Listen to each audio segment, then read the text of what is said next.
Alors, on va commenter maintenant ce qui s'est passé avec quelqu'un qui a fait partie justement d'une unité d'agents infiltrés dans les territoires palestiniens au Reine Bitoun. Bonsoir, vous avez été commandant d'une unité d'infiltrés au sein des gardes frontières israéliens.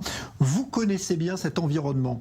J'aimerais déjà avoir votre avis sur le fait que ça se déroule aujourd'hui sous le regard presque en direct des réseaux sociaux, puisque des Palestiniens filment ces scènes, les mettent quasiment en direct. Est-ce que ça ne rend pas plus dangereuse encore ces missions qui sont déjà extrêmement périlleuses?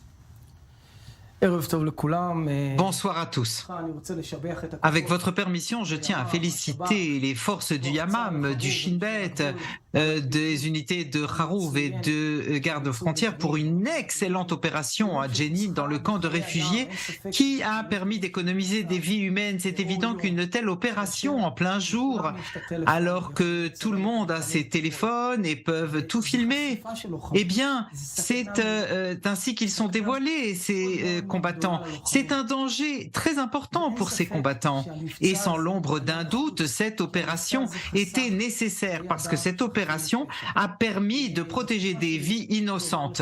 De mon temps, je peux vous dire qu'il n'y avait pas de iPhone et autres téléphones smartphones qui permettaient de filmer. Alors notre travail était peut-être un peu moins dangereux parce que nous étions moins vus par les médias sociaux. Aujourd'hui, vous voyez les méthodes d'action, le travail en direct, vous le voyez vraiment tout de suite. Et donc c'est beaucoup plus dangereux. Cela ne fait que vous montrer comment les forces ont œuvré de manière extrêmement professionnelle.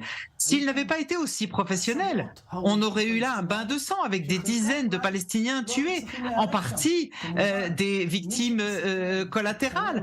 Et bien entendu, ceux qui sont prêts à prendre les risques sur leur vie, comme ces Palestiniens qui ont essayé par exemple de frapper un des combattants, eh bien il a été liquidé puisque le soldat se sentit menacé dans sa vie. Et donc quand on voit la foule qui essaye de faire un lynch contre les combattants, ils sont arrivés à se cacher dans un restaurant, ils ont attendu d'être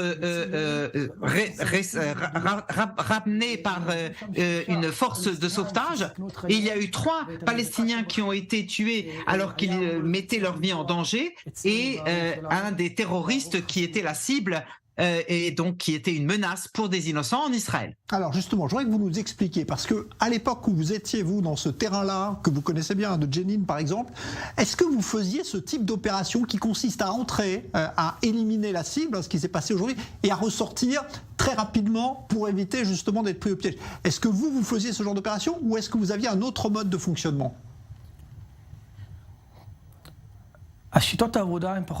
Les méthodes de travail sont plus ou moins identiques. Je ne peux pas vous les dévoiler aujourd'hui. Et puis, je ne suis plus sur le terrain maintenant. Mais ce que je peux vous dire, c'est que de mon temps, nous vivions sur le terrain même. Nous vivions 24 heures sur 24 à Jenin, ou à Naplouse, ou à Ramallah, où on se promenait, où on faisait partie intégrante de l'environnement. On connaissait exactement la langue, l'accent, on savait comment parler, et on changeait d'aspect pour avoir d'autres aspects extérieurs. Donc c'est un peu différent aujourd'hui. Aujourd'hui, quand on a une indication, et nous savons qu'il y a une bombe à retardement et un attentat en cours, eh bien, ils viennent tout de suite faire une liquidation ciblée, non pas pour tuer des innocents, mais une opération aussi dangereuse qui a été menée. En fin de compte, il y a 3 morts qui étaient un danger. Le terroriste armé lui-même a été liquidé. Donc, notre action à l'époque était différente parce que nous vivions avec eux, chez eux, et aujourd'hui, les choses sont un peu plus compliquées parce que les Palestiniens et les terroristes savent qu'il y a de telles forces, ils les attendent et ils posent des bombes et toute autre sorte d'explosifs.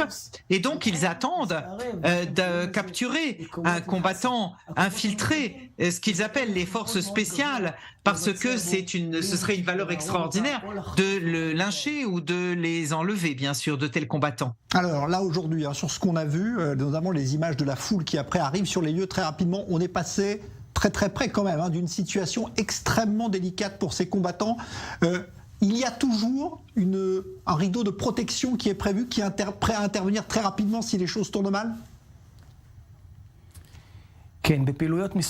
Oui, dans des activités de ce type, d'abord, il y a du renseignement très précis, nous savons exactement ce qui se passe, où entre les combattants, ils se préparent, ils s'entraînent, ils ne rentrent pas au hasard pour chercher une cible. Non, nous sommes très concentrés, sachant qu'est-ce que nous cherchons. Deuxièmement, il y a un deuxième cercle qui est celui des forces de sauvetage qui se trouvent à très peu des forces d'intervention. Et encore une fois, je ne rentrerai pas dans les détails techniques, mais dès que les combattants sentent qu'ils sont en danger, comme vous l'avez vu dans les images des réseaux sociaux, il y avait des foules de civils palestiniens qui ont essayé de les lyncher. Ces mêmes civils palestiniens qui ont essayé de lyncher les combattants sont un risque. Et donc, tous ceux qui sont près du combattant de manière à être un danger immédiat est un terroriste et considéré comme tel. Mais évidemment, personne ne porte d'armes pour tirer à vue sur des personnes qui ne sont pas impliquées. Donc, en fait, je propose à ces terroristes, et je l'ai dit à l'époque, lors du précédent programme où j'étais présent, il ne faut pas croire que nos forces ne sont pas présentes. Nous avons les renseignements, nous sommes sur le terrain, nous savons exactement où ils se trouvent, et même si ça prend du temps, par exemple, celui qui a été liquidé, ce terroriste, il a participé à l'attentat de Dizengoff l'année dernière. L'État d'Israël n'oublie rien. L'État d'Israël arrive toujours à porter atteinte aux terroristes tôt ou tard. Et donc, il vaut mieux qu'ils se rendent s'ils ne veulent pas être le numéro 86 ou 87. Et donc, nous avons aujourd'hui 85 tués depuis le début de l'année et je leur propose de s'adresser au Shin Bet, de déposer les armes et de se rendre. Ils s'appellent les forces de l'opposition. Nous les considérons comme simplement des terroristes. Merci pour ces explications et donc on a mieux compris avec vous ce qui s'est passé aujourd'hui avec ces images tout à fait spectaculaires. Orenor Bitoun, je rappelle que vous êtes ancien commandant d'une unité d'infiltration au sein donc des gardes-frontières d'Israël, donc chargé notamment de ces opérations anti-terroristes.